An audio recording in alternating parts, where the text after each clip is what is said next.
সময়টা কোথায়? আমরা যারা তরুণ প্রজন্মের, আমরা যারা ভীষণভাবে দৌড়াদৌড়ি করছি, যারা প্রতিদিন একটা র্যাট রেসে রয়েছি, যাদের চাকরি চুরি যাচ্ছে, যাদের রাস্তায় বসে থাকতে হচ্ছে, আন্দোলন করছে, তাদের কি এই দাঁড়িয়ে এই ইন্ট্রোস্পেকশন বা নিজেকে নিজে ভাবা, নিজের আয়নাতে নিজেকে দেখার সময়টা পাওয়া যায়? এবং সেখানে শ্রীমদ্ ভগবদ্গীতা কতটা হেল্প করতে পারে? শ্রীমদ্ ভগবদ্গীতা এই জন্য হেল্প করতে পারে যে আমাদের শরীর, আমাদের সংসার শ্রীমদ্ ভগবদ্গীতার বাইরে নয়। কিন্তু প্রথম চ্যাপ্টার অর্জুন বিষাদ যোগে পরিষ্কারভাবে এটা বলা আছে যে দেয়ার ওয়াজ আ কনফ্লিক্ট ইন অর্জুনস হার্ট, এবং শ্রীকৃষ্ণ সেটাকে দূরীভূত করেছিলেন। কিভাবে?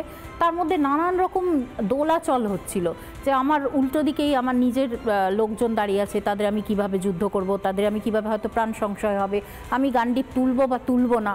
এবং এটা আমাদের মনে রাখতে হবে যে রথের সারথি ছিলেন কিন্তু উল্টো। রথের সারথি সেখানে ভগবান স্বয়ং, এবং তিনি নিয়ে যাচ্ছেন রথ চালিয়ে কাকে? যিনি তার শিষ্য। এবং কুরুক্ষেত্রের যুদ্ধক্ষেত্র, ধর্মক্ষেত্র কুরুক্ষেত্র বলা হয়, সেখানে দাঁড়িয়ে শ্রীকৃষ্ণ, আপনি পোস্টটা মনে নিশ্চয়ই করতে পারবেন যে রথের নিচে অর্জুন গান্ডীব ফেলে দিয়ে হাত জোর করে কৃষ্ণের কাছে বসে আছে। তার মানে কি, আমরা যতই শিক্ষিত হই না কেন, ইভেন ইন মাই লাইফ, আমার জীবনেও কিছু কিছু এমন পরিস্থিতি এসেছে যেখানে আমার কিন্তু সাহায্যের প্রয়োজন হয়েছে। আমার মন একটা আকুলতা সৃষ্টি হয়েছে যে কেউ আমাকে একটু এই সময় আমাকে ওই মোমেন্ট থেকে বার করে নিয়ে যাক। এটা আমি গ্যারেন্টি দিয়ে বলতে পারি যে আজকে যতটা ওয়ার্ক এরিনাগুলো যতটা স্ট্রেসফুল এবং মানে আমাদের বিভিন্ন রকমের সিচুয়েশনকে ফেস করতে হয়, সেখানে কোনো না কোনো মানে একজনও বলতে পারবেন না যুব সমাজের যে আমার মধ্যে এরকম মানে একটা কনফ্লিক্ট মনের ভেতরে এটা তৈরি হয়নি। শ্রী নিত্যানন্দ প্রভুর বংশধর, এবং অনেকে বলেন যে শ্রী চৈতন্যদেব বা শ্রী নিত্যানন্দ প্রভুর সঙ্গে কোনো সম্পর্ক রামের তো ছিল না কখনো। শ্রী রামচন্দ্র তো উত্তরপ্রদেশের, শ্রী রামচন্দ্র কোনোদিন বাংলার বাঙালির নয়। এ বাবা, এটা কি করে হতে পারে? যেখানে শ্রী চৈতন্যদেব নিজেই মন্ত্র দিয়েছিলেন। অ্যাকচুয়ালি এই রহস্যটা বলি আমি।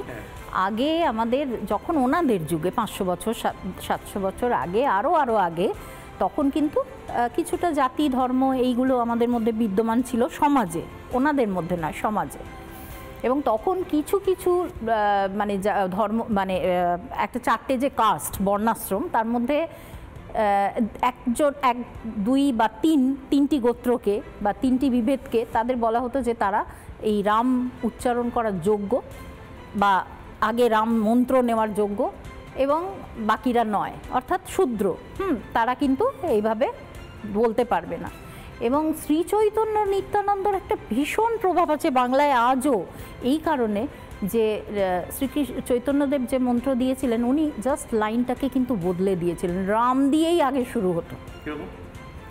যেমন আমরা 2টো লাইন দেখি তো, হরে কৃষ্ণ কৃষ্ণ কৃষ্ণ হরে হরে, হরে রাম রাম রাম হরে হরে। এটাকে রামকে সেকেন্ডে আনা হয়েছে, কৃষ্ণকে ওপরে তুলে দেওয়া হয়েছে, যাতে এটা কৃষ্ণ মন্ত্র হিসেবেও যে কোনো জন, এটা মহামন্ত্র, মানে যে কেউই উচ্চারণ করতে পারে। কিন্তু আগে ওই উল্টো লাইনটা, অর্থাৎ রামের যে লাইন, সেটা কিন্তু প্রথমে ছিল। কিন্তু এখনকার দিনে এগুলোকে আপনারা কানেক্ট কী করে করবেন? আমাদের ছেলেমেয়েরা কি করে জানবে এটা? এটা একদিকে একটা ভয়ঙ্কর পলিটিক্যাল একটা প্রেশার তৈরি হচ্ছে, যেখানে রাম নামটাকে মুছে দেওয়ার একটা চেষ্টা হচ্ছে, সেখানে এই কানেক্টটা হবে কি করে? না, রাম নাম প্রথম কথা, 2টো কথা। একটা হচ্ছে আমি এই যে আজকে গেরুয়া পরে আছি, আমার কিন্তু আমরা নিত্যানন্দ বংশ বলে অ্যালাউড যে আমরা হোয়াইটের ওপরে যে কোনো পাড়ওয়ালা মানে শাড়ি বা কিছু পরতে পারি। কিন্তু আজকে আমি গেরুয়া বস্ত্র পরে এসেছি বলে এরকম তো নেই যে আমার কপালের উপরে কেউ এসে ছেপে দেবে যে বিজেপি বা RSS বা বজরং দল, সেটা নিশ্চয়ই নয়, এটা আমার চয়েস। ওরকমই আমি যদি রাম নাম নিই বা নিতে চাই বা বলতে চাই, that is my personal choice. সেটার জন্য কিন্তু আমি রামকে দূরীভূত করব কি করে? যেখানে রাম রাজা তলা রয়েছে আজকে পশ্চিমবঙ্গে, যিনি রামায়ণ লিখেছেন, তিনি কৃত্তিবাসী রামায়ণ আমরা ছোট থেকে পড়ে বড় হয়েছি, তাই না? ঘরে ঘরে আগে থাকতো আগেকার দিনে। তো এইগুলো তো বাংলার সাথে বহু বছর ধরে কানেক্ট, মানে 1300-1400 সালে এই সময় আর কি এই রামায়ণগুলো রচনা হয়েছিল বা অনুবাদ করা হয়েছিল। ডেফিনেটলি বাংলার জনতার একটা না একটা আকর্ষণ তো রামের প্রতি ছিল এবং থাকবে। এই রাম তো সমস্ত দেবতার যিনি প্রথম অবতার বলা হয়, হ্যাঁ, তো সব থেকে বড় অবতার আর কি, মর্যাদা পুরুষোত্তম রাম কাকে বলা হয়। আজকে এই যে অসহিষ্ণুতা, রামের মতো সহিষ্ণু কেউ নেই। 14 বছর বনবাসে পাঠিয়ে দিলেও কিন্তু তিনি সহিষ্ণু, তিনি সহিষ্ণুতার সঙ্গে সমস্তটা মানে নিজে অ্যাকসেপ্ট করেছেন। তার সাথে সাথে যদি আমরা দেখি তাহলে এটাও দেখতে পাবো যে স্ত্রীকে সম্মান দেওয়া, স্ত্রী জাতিকে। আজকে আপনি বলছেন বাংলার যুব সমাজ দুর্গাপুজোর সঙ্গে কানেক্টেড।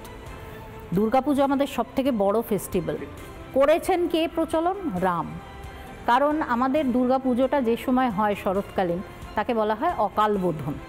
যে কালে দুর্গাপুজো হওয়ার কথা অর্থাৎ বসন্তকালে, সেই সময়ে বাসন্তী পুজো, এবং তার মধ্যেই রামনবমীও একটি দিন যেখানে রাম জন্মগ্রহণ